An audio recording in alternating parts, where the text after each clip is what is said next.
Shalom a todos, Hag Sukkot Sameach, estamos aquí en la festividad. Una vez más, les saludan los chicos. 1, 2, 3. ¡Sukkot Sameach!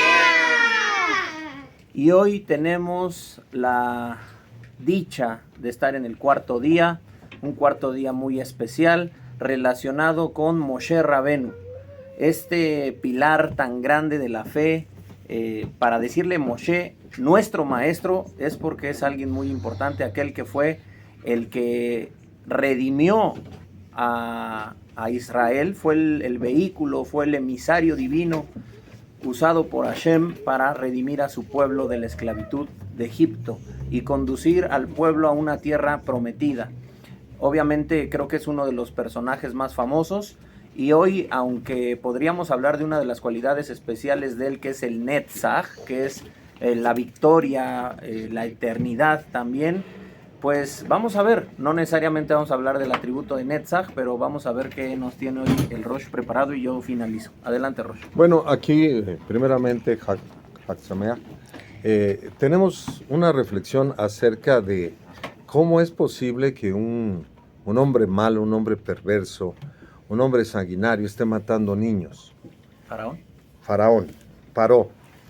Pero el problema que nosotros vemos aquí principalmente, que estaba en riesgo el destino del pueblo de Dios, el libertador, el caudillo, aquel que los llevaría durante mucho tiempo rumbo hacia la tierra de promesa. Pero entonces todo parece, hay un panorama muy, muy oscuro, muy negro, muy tormentoso para la gente del pueblo de Israel. ¿Qué sucede? Amram, el padre de Miriam y de Aarón, decide divorciarse porque él no quería que ninguno de sus hijos más, porque no se sabía cuántos hijos iba a tener, pues que muriera. Entonces, ¿qué hace? Se divorcia de Yochebed. Pasa un tiempo y Miriam profetiza, le habla a su padre, lo exhorta, y él vuelve a su casa y curiosamente al regresar pues tienen relaciones con su esposa y nace Moshe, un hombre que nace ya circunciso, con un destino muy promisorio.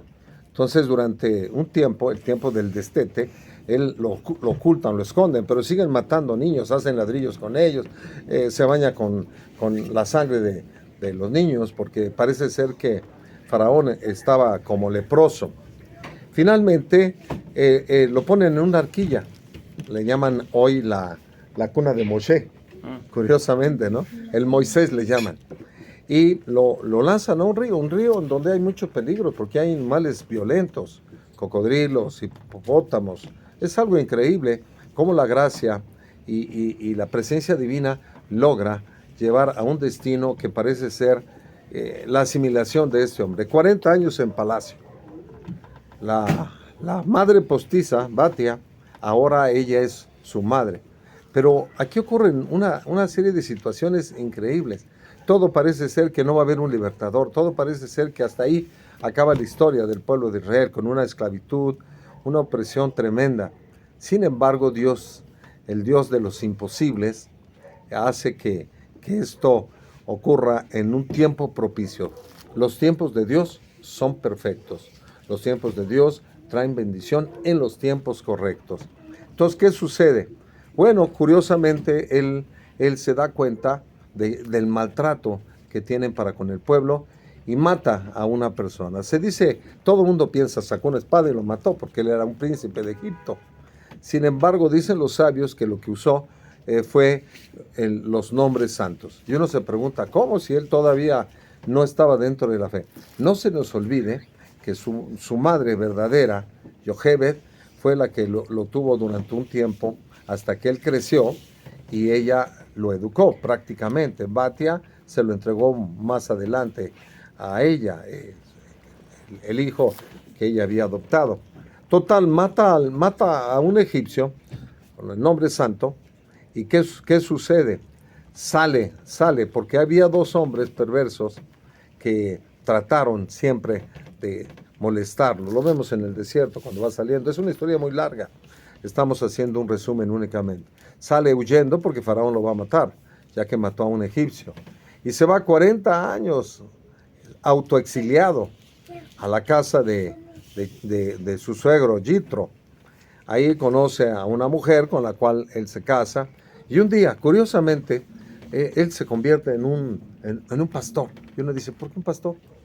¿Cuál es el propósito de que él va a pastorear? El príncipe de Egipto ahora es pastor. Retomando una idea de un escrito en el cual Melech David, el rey David, llevaba a pastorear a las ovejas y a las más pequeñas eran las primeras que él sacaba para que comieran el pasto suave, el pasto dulce.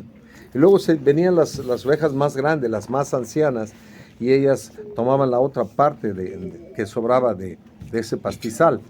Y al final de cuentas las más robustas, las más jóvenes, las más poderosas, comían lo último de ese pasto. Y ahí nosotros podemos ver algo increíble, ¿no? La misericordia que tenía el dulce pastor de Israel, que era el dulce cantor de Israel, que era precisamente Melech David. ¿Y qué tiene que ver con Moshe? Bueno, aquí vemos que él era un hombre misericordioso. Cuando Moshe se pierde una de esas ovejas, va a buscarla y ve que la oveja va y toma agua y dice él, si yo he sabido que vas a tomar agua, te hubiera dejado ir sin buscarte.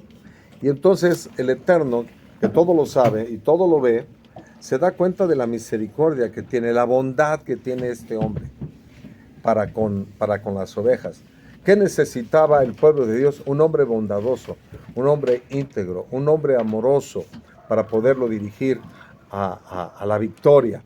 Con mano fuerte y brazo extendido es que por intermedio de Moshe, Hashem utilizó para sacarlos de esa esclavitud. Mucho se puede contar, mucho se puede hablar, pero yo me quedo con esa idea. Si Dios te va a usar a ti, querido hermano, tú debes de ser misericordioso, debes de ser bondadoso, debes de ser humilde, porque a un hombre arrogante Hashem no puede utilizar. Tenemos que ser sensibles, tenemos que ser sensibles a la necesidad de la gente. La gente tiene necesidad de ser escuchada, la gente tiene necesidad de ser atendida, de ser amada. Entonces tú puedes ser un vehículo, como Moshe lo fue para el pueblo de Dios, tú puedes ser también para todos los hijos de Hashem. Pues esa sería mi aportación, no sé si quieres agregar algo. Bueno, retomando lo que está diciendo el Rosh para continuar un poco la misma línea, lo primero que me llama mucho la atención es como cuando el Eterno tiene un designio divino sobre una persona, se va a cumplir. Claro. Moshe Rabenu pasa por muchas dificultades, como lo decía el Rosh, el hecho de que te arrojen al río y que salgas con vida es un gran milagro. El hecho de estar en casa de gentiles, es decir, en un ambiente de paganismo, en un ambiente de materialismo puro como era en la casa de Paró, también tiene mucho de complejidad en su vida. Es decir, cómo una persona en este contexto termina siendo el gran redentor, lo cual nos explica que todos tenemos un designio divino, los que hemos tenido una revelación divina, los que hemos sido tocados por Dios, seguramente tenemos un destino. Y quizás pasemos por altas, por bajas, por momentos muy complicados en la vida, pero que sepas que Hashem va a estar ahí ayudándote a que cumplas y llegues a esa meta que Él ha puesto. Ese sería lo primero sobre lo que está comentando el Rosh. Otra cosa que me llama mucho la atención son los detalles, los pequeños detalles en los cuales Hashem presta atención. En lo que escuchaba que contabas de David Amelech, lo contaste sí. Porque como Moshe también fue pastor, vemos que grandes líderes del pueblo de Israel, la mayoría fueron pastores. Jacob, sus hijos, Moshe Rabenu, David Amelech. Y si se fijan en lo que contó el Rosh, son los detalles. ¿Qué miró Dios para escoger a David Amelech? Porque lo escoge porque él sabía pastorear a las ovejas. Vio cosas, detallitos en David que Hashem tomó en cuenta. Vio detallitos en Moisés que Hashem tomó en cuenta. ¿Qué comentario es este? Todas las cosas cotidianas en la vida, los pequeños detalles, hablan mucho de ti. Hablan mucho de quién eres y de lo que serás. Por lo tanto, no seamos distraídos en la vida cotidiana y en los pequeños detalles. En todas las cosas que hagamos, tengamos en mente tenerlo Hashem presente o hacerlo con una conciencia divina, con una conciencia altruista, de generosidad, de amor, Y cada acto que hagas, por muy pequeño que sea, por ejemplo, hoy nos llovió en la azúcar. Quitamos adornos, fue una cosa caótica. Y hace un momento salí por mi esposa, y cuando salí vi que los niños de Casa Hogar estaban barriendo, estaban sacando el agua. Quizás ellos piensen que eso es una cosa muy cotidiana, que no tiene un valor. Sacar agua, wow, eso es un detalle que Hashem dice, este me gusta. Este tiene detalles de servicio, de entrega, está preocupado para que la gente que va a venir no se moje los pies, por ejemplo. Eso, niños, los que lo hicieron, tienen un gran mérito y sé que Hashem los observó y sabrá que son buenos para algo en sus propósitos divinos y en algún momento los va a catapultar a algo grande que van a hacer para su obra. Y ese es Moshe Rabenu. Y el último comentario que traigo hoy de Moshe Rabenu, otra vez influenciado en lo que ha dicho el Rosh,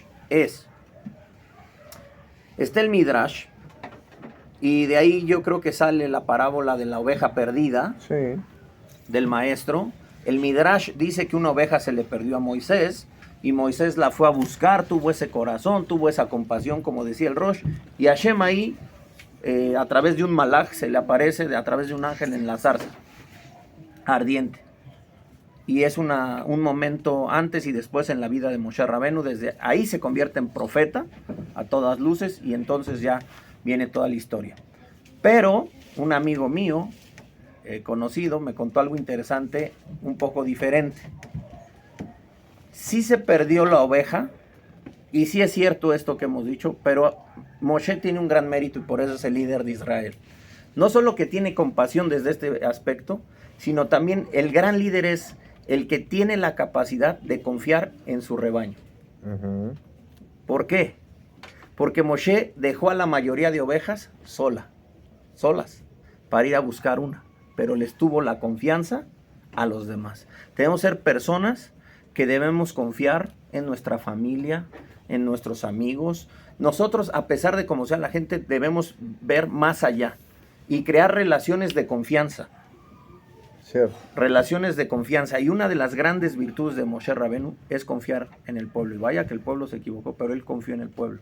Y eso demuestra lo que es un líder. Si Moisés, siendo un hombre de carne y hueso, confió en el pueblo de Israel, ¿cuánto más nuestro Padre que está en los cielos no confía en cada uno de nosotros? Seamos ese Moisés. Permitamos que esa luz que hoy desciende de Netzach, de todo lo que implica Moshe Rabenu, la Torah, todas estas cosas maravillosas, vengan a nosotros, se establezcan en nuestros corazones profundamente. Que se escriban esas palabras divinas en nuestros corazones para servirle a Hashem con lo mejor que tenemos. Pues Baruch Hashem. Baruch Hashem. Muchísimas gracias. Chag Sameach y nos estamos viendo. 1, 2, 3. Sukkot Sameach.